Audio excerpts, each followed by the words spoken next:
Hey guys, welcome to today's video. I'm Sarah. This is No BS Beauty. So, for today's video, I just want to talk about a handful of brands that just need to stop what they're doing. They just need to stop.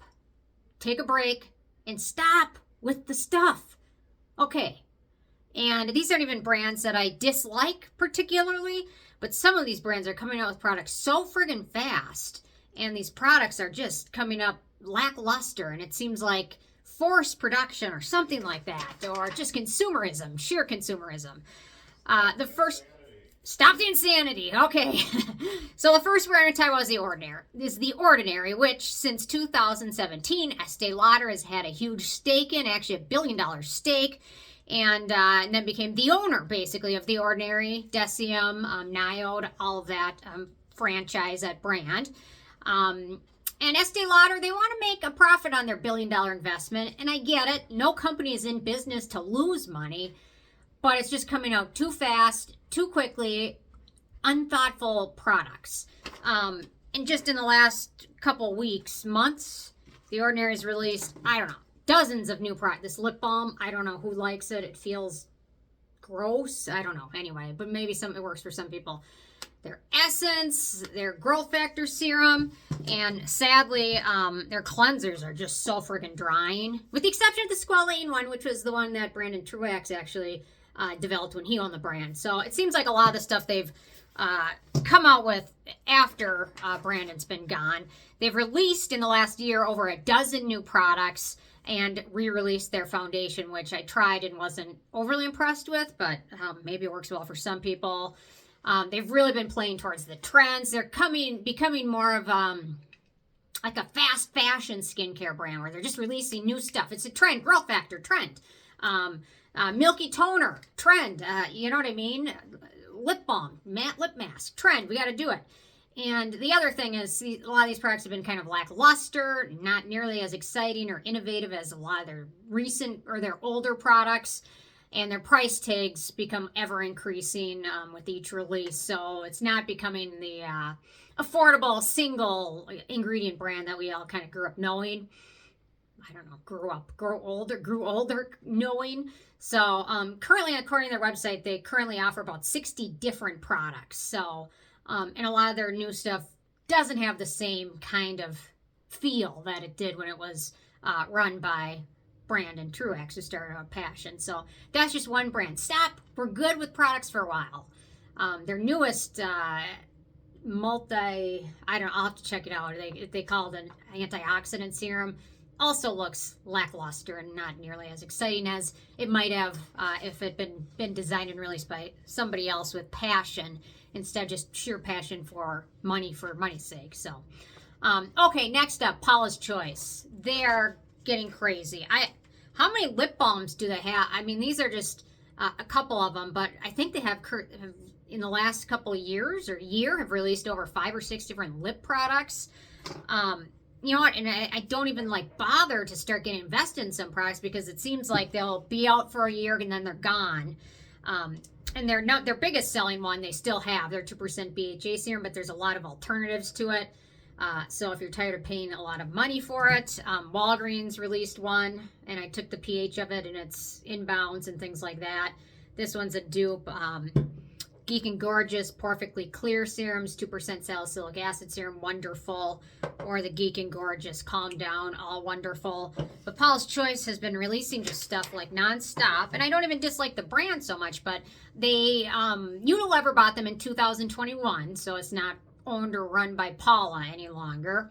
And they kind of start out as what they called a, quote, research-backed simplicity and affordable skincare brand. Their most recent releases are getting pricey, upwards of $50, $60. They're getting expensive, and the other problem is, if I fall in love with this, will this be for sale 5 months from now? I have no idea. And a lot of the stuff I used to really love from them, they don't sell any longer, which is a disappointment. They have 11 different sunscreens, which, you know what, when you're either you're in the U.S., you're either making mineral sunscreens or chemical sunscreens. Are there really 11 to 12 different formulations that you need to offer?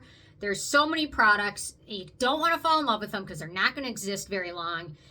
So it started out as a very simple and effective brand, but they have become too much, too fast, new products every day, trendy. It's not what it started out as. It was supposed to be simple, affordable, research-backed, effective products. And now it's tons of products every week, something new. Well, not necessarily every week, every month, something new. And you just can't rely on your favorite formulas existing very long. So it's hard to fall in love with anything knowing that they're not going to exist. So, and they're getting very expensive, very expensive. Unilever is a huge brand. They have a lot of money and they're making a lot of money. And I have a feeling prices won't go down anytime soon. Okay, next up, Sol de Janeiro. So this brand started out as a sun brand. Sun. Feel the sun year-round, the Brazilian sun. We've captured the beauty of Brazil in a jar. And now they're on to 10 plus different fragrances. I have to say, I can tell the second someone in the gym is covered with this stuff, I can tell the second they come onto the gym floor, and I need to go get on a different treadmill because I can smell them a lot because their stuff is heavily perfumed. It's more become a perfume brand than anything else. It started out more as like a body care, moisturizer type, and now it's become just perfume, really. That's what it is. 11 different scents, and they've got the 11 different lotions, 11 different mists. Now they're coming up with a different fragrance every day. We need less fragrance. Less. You know what? When I'm on an airplane, I'm sitting next to you, and I'm getting a migraine from you, you have too much fragrance on. I don't know what it is. If it's perfume, if it's your shampoo, what it is, if it's your clothing detergent, I don't know. But if I'm getting a migraine, you're using too much. And if I'm getting a migraine, I guarantee there's other people getting the same thing. So anyway, so that brand just, what it started out as is totally diverted. I'm not sure if they got repurchased or purchased by somebody or what. I'll have to look that up. I didn't even look that up yet. Okay, two more. Next up, First Aid Beauty. Talking about this brand, their mission statement. First Aid Beauty is on a mission to solve your skin challenges and provide you with everyday essentials that help your skin reach its full potential, even if it's sensitive. Our problem-solving formulas deliver visible, clinically proven results without irritation to help you look and feel confident in your skin. This is interesting. So, in a couple of their more recent products, I've found ingredients such as orange peel oil, limonene, gamma undulactolone, lemon peel oil, tangerine peel oil, spearmint leaf oil, citral, citronelle, farcinel, geranol, linalool. That's just in a couple of their more recent releases. What is that? How does that play with sensitive skin in problem-solving formulas? Sensitive skin, if you put any of these on your skin, I guarantee your skin is going to scream at you within a few minutes or the next day, especially like the mint oils. Those can be so irritating for skin and make your skin, mint oils are phototoxic. So say you put a moisturizer on with spearmint leaf oil in it and tangerine oil, and you don't put enough sunscreen on, you are going to damage your skin, and you might not even know it until the next day, the next week, the next month. I don't know, but it's too much fragrance, and it doesn't seem like it aligns at all with their sensitive skin-friendly mission. I don't know what's happened in this brand. Although, you know what, to be honest, they've always been a little sneaky. Their Ultra Repair Cream, sensitive skin-friendly, all that marketing, that one was loaded with like eucalyptus extract or eucalyptus oil. So it's always been hush-hush, pretend we're sensitive skin-friendly, but we're going to go and make a lot of products that really aren't. So, anyway. Yeah, that's probably their most common product is their Ultra Repair Cream, and many of them have fragrance in it. So, and last but not least is Pacifica, brand, home of the vegan ceramide line, which I loved. So, Pacifica, I can't tell what they're trying to do anymore, and maybe this is they've always been this way, but I've found products that I like from them, but I can't tell what the brand's target is. Is it a perfume brand? Is it a makeup brand? A skincare brand? A body care brand? A hair care brand? A device brand? What is their target audience? I have no clue anymore because this brand is releasing so much stuff. They're all over the place. So they released this vegan ceramide line, maybe like a year ago, and I loved everything in it. I loved it. I think there were 6 products in it. Amazing. Today I go look at it. There's like 2 of them left, maybe 3 of them left. Which was, curiously, the only line from the brand that I know of that was totally fragrance free. So now I think they have the cream left and maybe the cleanser or something. So that line has kind of disappeared. It's another line where I don't want to fall in love with anything because it will exist tomorrow if I love it.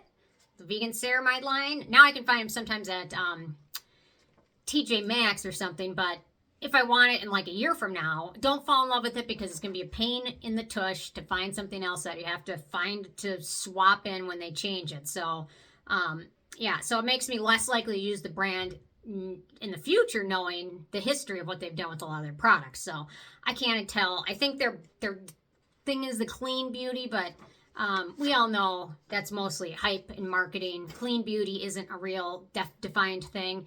There's no regulations for it.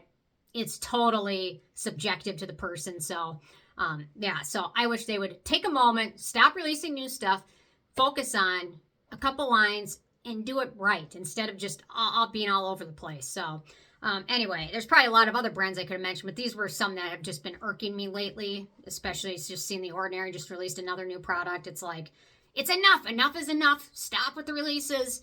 Start thinking about the long-term strategy instead of just focusing on the dollar, because I have a feeling in the future it's not going to be as easy to sell, especially if prices go up and people's wallets change. So and you have to make better educated decision. Do you want to fall in love with something that's nice and affordable and then in 6 months have to find something else? It becomes a pain too. So anyway, I'm curious what you think for brands that need to stop. Leave a comment below, check out my newsletter, and subscribe and hit the bell thingy. So thanks so much. I will see you guys more tomorrow. Okay, bye guys.